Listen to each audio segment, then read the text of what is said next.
everyone, it is once again Reewyn, and today we're discussing the monthly FNAF Theory. Now, this one is pretty unique. I actually started this theory a year ago, posting it chapter by chapter to the Game Theory subreddit and the Five Nights at Freddy's subreddit. At the time, this research journal was sitting at 32 pages of research, which I'll link in the comments. Needless to say, my research was in-depth, and in recent weeks I've been revisiting it. Whilst I think my conclusion was reasonable at the time, I think it's slightly off. VIP gave us tons of lore on Monty and actually half solved it for us, sliding in the pieces I was missing last year. So today, we're going to go through the evidence and come to a conclusion. Meanwhile, we can figure out what this could potentially mean for past lore and if it can affect the future. So, the first stage of investigation is the autopsy report.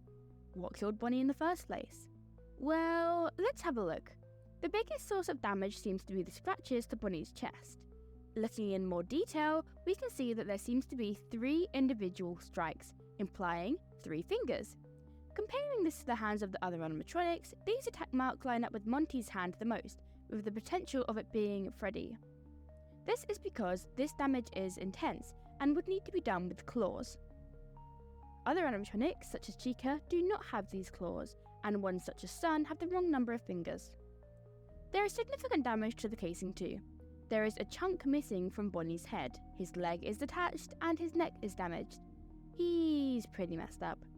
But what interests me the most is the parts around Bonnie, and that he seemingly seems to be missing some. That's strange. It's almost like parts were stolen from him. This means this likely was a fit of rage at first, but someone else was in the mix. The damage implies perhaps a fall, but the missing pieces imply someone with more knowledge. Notice how both of his elbow joints are broken, exposing some endoskeleton? This damage isn't scratched, seemingly shattered. This is an important detail, since there is one other place that we likely see these pieces. In Burnt Trap.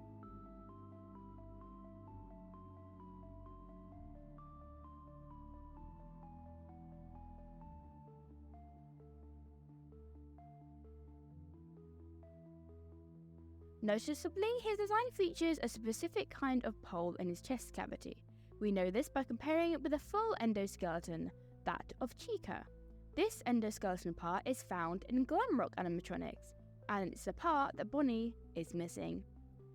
However, it is heavily theorized in likely canon that Burnt Trap did not happen, but it is likely what could have happened if the Mimic reached his goal. Notice how Mimic imitating Gregory only has 1 clawed hand compared to Burnt Trap's 2? Interesting. Another fact to notice is that Bonnie is alive, likely in safe mode, similar to Glamrock Freddy's in Security Breach. His eyes also match all of the pat-pats, and he's only deactivated once the pat-pats are all shut down. For some reason, despite the intense damage, he's been kept alive. There are a few reasons that this could be happening, but to me, this makes me think that again, it's for parts. Pieces can get rusted and broken down if not in use, so I suspect that is the reason. We're going to move on to who likely did the act before we consider motive. Now, let's be frank, it is incredibly likely to be Monty. We can infer this through a variety of details, from the claw marks in Bonnie's chest, the recent aggressiveness of Monty, and the fact that Bonnie was last seen in Monty's area before he was killed. There is even green paint around the scratch marks. The only thing contradicting this is Monty's claws are bassist claws. As we learn from VIP, he scoops up kids and carries them out of the maze, and unless the staff want child spaghetti, it wouldn't make sense for him to have claws back then. So it couldn't be him, right? Well, not quite. In VIP, not only is it confirmed that he has claws before the bassist claws, quote, you look up and see his giant claws hanging to the top of the wall, we learn that Monty's area is expecting a change in the type of attraction. Something that requires patience and focus. Something he wasn't built for. Something less fun. Quote, a recent data mine showed that Fazbear Entertainment is considering repurposing Monty's maze into something else. Maybe miniature golf. Also, side note, but poor Devon, in the book he actually has his shoulder cut by Monty. Ouch. So Monty did have claws, they were probably just changed to be smaller to be able to play the bass. There is something interesting you/Bucknut 2016 pointed out too. when I noticed Bonnie's guitar can be found in Monty's pile in Reewyn, aka his pile of things that he finds precious like his legs. Note you can only find this when you jump off the rails that have canonically been broken before by Monty being hit by the bucket.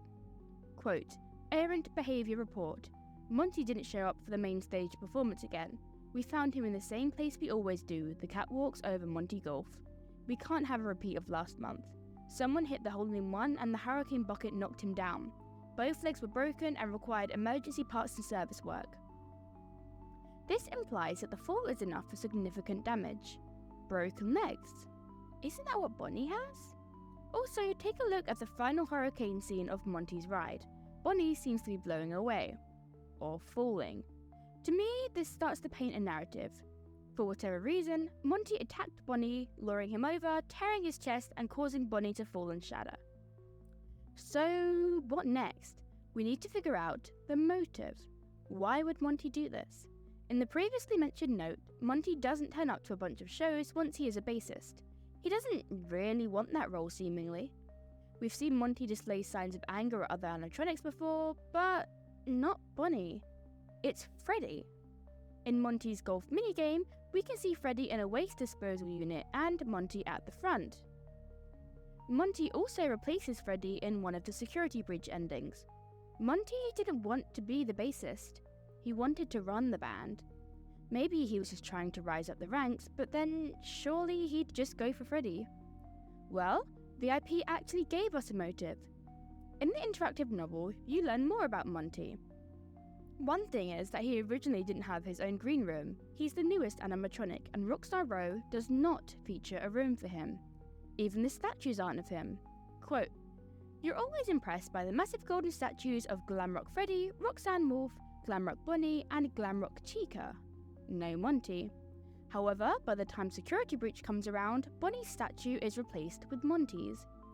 It's also important to note Monty's green room does not come around until around Security Breach. Quote, since your last visit, the Mega Plex has added a cardboard cutout of the newest animatronic, Montgomery Gator, tucked to the left between Bonnie and Chica's statue. Too bad for him, you think? So maybe they'll give this guy his own green room. He's the only member of the band that's green after all. Monty is the newest, but he almost sounds neglected. He's meant to be scary, but then later on, he's reduced to a simple mini-golf mascot. That can't be fun for him. Monty is getting bored. He's being treated as an afterthought and nothing is changing.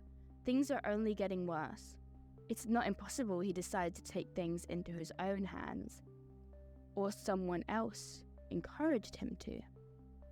Something I theorized that was later likely confirmed by one of the novels, cannot for the life of me remember which one, is that the animatronics were hacked to have a more exaggerated personality. Freddy, the kind one, was more fatherly. Chica, the one who likes food, became ravenous, even stealing it. Roxy, the slightly narcissistic one, became overly self-aware to the point of becoming self-conscious. And Monty? Well, he became more violent. Violent enough to kill. Do you know what the most damning evidence of this is? Take a look at the mimic design again. Notice his right hand. Incredibly sharp claws, sharper than we've seen so far. He has 5 fingers, sure, but is it not possible that multiple hands were used? Monty had a newer design, meaning that his old claws were left aside. They may have ended up with someone else, someone working at the Pizzaplex, Vanessa or Vanny. Notice how Mimic only has 1 hand compared to the 2 of Burntrap? Perhaps he had to use 5 fingers, and of course, each Glamrock animatronic only has 4 fingers. Well, 3 fingers and a thumb. It's very possible that Bonnie's pieces, strewn about, were used for Mimic 2, meant to help him form Burntrap, which again, failed. This could be why only a few pieces are missing from Bonnie. Mimic, as Glitchtrap, made sure to keep Bonnie running, making sure his hydraulics didn't rust, and his parts could be used whenever. Monty, not wanting to be replaced and wanting to feel important, wouldn't say where Bonnie was, keeping his body hidden. If Bonnie were found, he could likely just be replaced and restarted. Mimic probably contributed to it too, since it was the Mimic program who likely uploaded Bonnie's consciousness to the Pizzaplex. It's also likely that he is the reason Bonnie can be found when they're all deactivated. So, what's the full story here? Monty, desperate for change, killed Bonnie. Maybe it was intentional and he pushed him off. Maybe it was an accident, lashing out in rage and jealousy. Regardless, Monty found himself as the main basis, and he didn't enjoy it anymore. He was full of regret. He's missing shows, he's lashing out. His temper, once not the best but still under control, is furious now, even destroying decorations of his own area. Bonnie surrounds him everywhere. The ride reminds him of Bonnie. His room reminds him of Bonnie. It was Bonnie's first, after all. He is stuck forever as a replacement, forever in Bonnie's shadow. And the only way he can escape? Take control. Get rid of Freddy. Meanwhile, poor Bonnie is stuck, suffering, his cries playing through the pat-pats, his only hope a little girl that might find him. So that's it for this theory. I'm really confident in this one. I was obsessed with what happened to Bonnie at the time, and VIP practically confirming my ideas was very thrilling and rewarding. To me, this is a complete conclusion, and a worrying one. If Glitchtrap somehow survived being squashed by Vanny, he has much more influence in the Pizzaplex than we previously thought. He's powerful, and he's ready. Something else that's important to know is Steer will really want us to notice this. They keep coming back to Bonnie and Monty and what the truth could be. And to me, it seems like they're trying to point out that Mimic is affecting the Pizzaplex's AI. Why do they want us to know this? I'm actually not sure, but it's pretty concerning. Thank you for watching, and again, thank you so much for all the support. You all show so much love for my theories, and even when they're not perfect, you're all pretty supportive still. I love delivering these theories to you, as well as other content. I've had theories for years and years, so finally being able to share them makes me so happy. Anyway, that's all for today. Reewyn signing out.